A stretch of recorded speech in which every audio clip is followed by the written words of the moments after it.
Two Venezuelan fighter jets, specifically F-16s, recently flew close to a U.S. Navy destroyer operating in international waters in the Caribbean.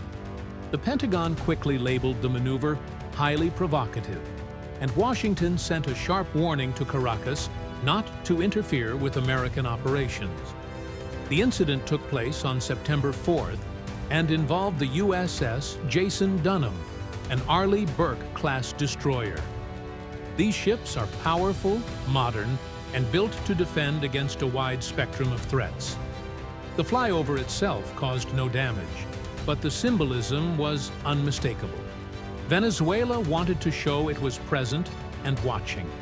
The timing matters. The United States has recently expanded its naval presence in the Caribbean, deploying multiple warships, aircraft, and thousands of Marines conducting exercises in the region. So, let's break this down. What can Venezuela's F-16s really do? What U.S. forces are now in the area? And how Washington is responding. Venezuela received its F-16s back in the 1980s. They are early Block 15 models, lighter, less advanced, and lacking the long-range weaponry seen on today's top-line U.S. or European variants. Still, they are fast, agile, and when flown close to a target, they can send a powerful message. Venezuela originally bought 24 aircraft, but after decades of use and difficulty obtaining spare parts, it's estimated that only about a dozen remain fully operational. On some days, the number may be slightly higher or lower, but overall, the force is small, yet still notable. In terms of armament, these jets typically carry short-range air-to-air missiles like the U.S.-made Sidewinder or Israel's Python, designed for dogfights within visual range, not for long-distance engagements. For ground attack, Venezuelan F-16s can carry unguided bombs or rocket pods, weapons that require flying close to the target. There is little evidence that Venezuela's fleet is equipped with modern precision munitions or advanced targeting pods. It's also worth noting that Venezuela's most modern fighter is actually the Russian-made Su-30, which is larger, can carry heavier payloads, and offers longer range. But those jets are fewer in number and often grounded due to maintenance issues. This leaves the F-16 as the most visible symbol of Venezuela's combat aviation, even if they are aging.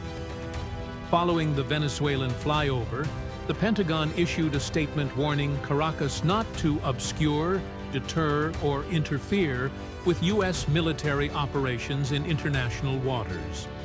The wording was deliberate. Washington emphasized that the destroyer was outside Venezuelan territory and operating legally. At the same time, the U.S. has reinforced its posture in the region, repositioning additional fighter jets to Puerto Rico to provide air cover over the Caribbean, further strengthening an already formidable naval presence. America's response goes far beyond strong statements. In recent weeks, the United States has quietly but unmistakably deployed a substantial force into the Caribbean.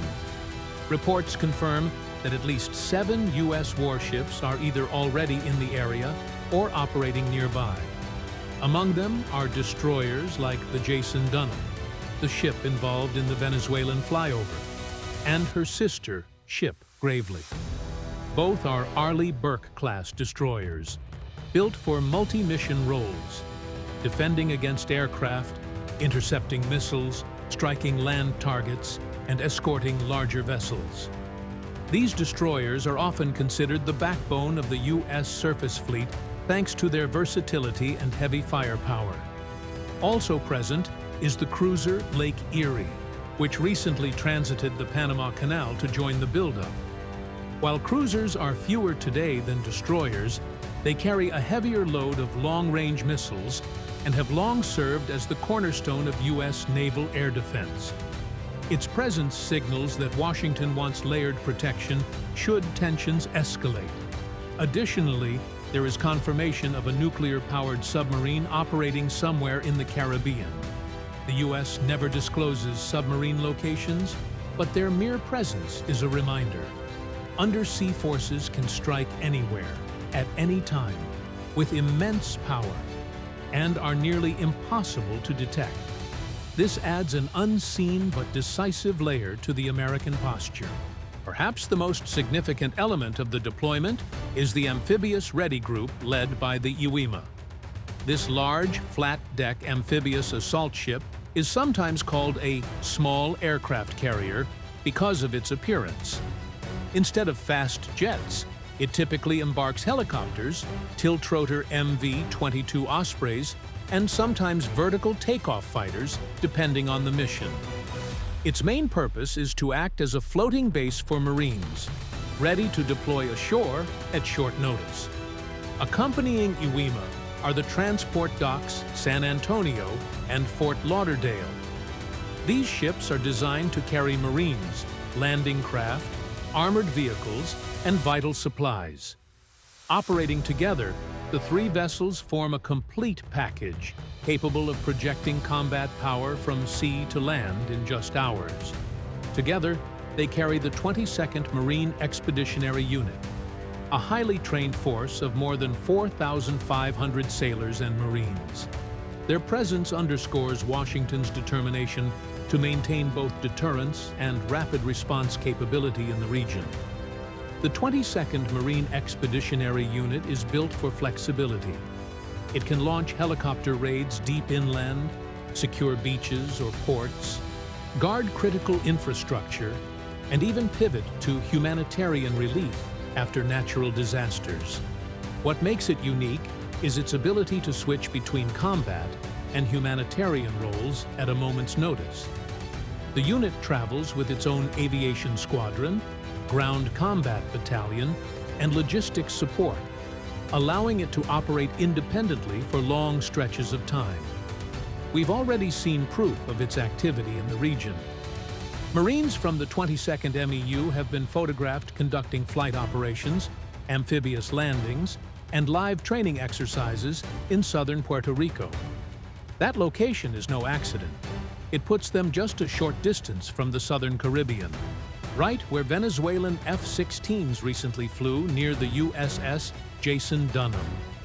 In other words, these Marines are not training far from the action. They are rehearsing on the doorstep of where tensions are highest, ready to respond if events spiral. So, to recap, 2 Venezuelan F-16s made a close pass near an American destroyer in the Caribbean. The jets themselves are aging Block 15 models, mostly suited for short-range missions, but symbolically, they still send a message. The United States, however, has answered with overwhelming presence. Multiple warships, thousands of Marines, and reinforced air cover centered around Puerto Rico and the southern Caribbean. This incident isn't just about a single flyover. It's about signaling, deterrence, and the balance of power in the region. As long as tensions continue, both sides will keep sending messages. The question is whether those signals remain demonstrations of presence or tip into something far more serious. Thank you for watching, and we'll see you in the next video.